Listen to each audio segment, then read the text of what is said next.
كلما دخل عليها زكريا المحراب وجد عندها رزقا قال يا مريم أنى لك هذا قالت هو من عند الله إن الله يرزق من يشاء بغير حساب هنالك دعا زكريا ربه قال رب هب لي من لدنك ذرية طيبة إنك سميع الدعاء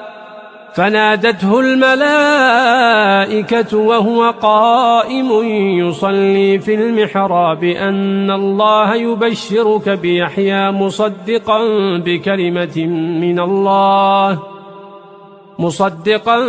بكلمة